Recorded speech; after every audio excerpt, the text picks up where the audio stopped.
Kanban, c'est un mot japonais, ça veut dire étiquette.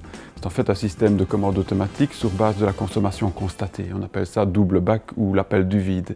On prend en compte ce qui a été consommé, ce qui est disparu et utilisé dans l'activité au quotidien, et on réachalande automatiquement sur base de la consommation constatée. On a 2 logisticiens qui sont là en permanence pour préparer, dimensionner et organiser la distribution.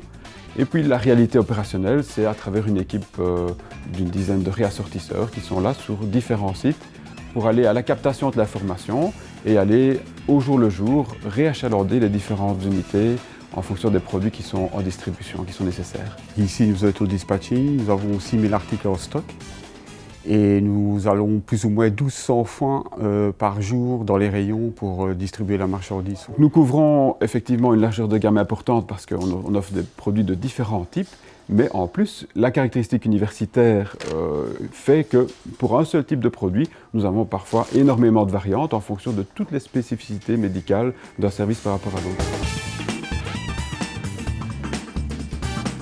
Votre roue s'arrête à la sortie du magasin et c'est pris en charge par des autres réassortisseurs qui, eux, vont remettre ça au rayon. On a plus ou moins une trentaine de services à faire au CHU, donc du Sartènement et au Bruyères. On est tout le temps en contact avec l'assistant de logistique et les chefs de service qui nous disent de temps en temps s'il y a des cas à part dans leur service.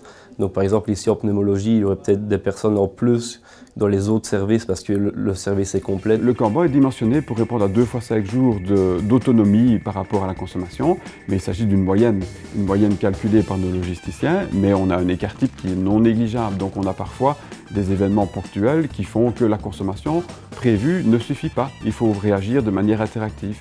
Alors le quotidien permet aussi de rassurer, d'instaurer une relation de confiance avec les gens.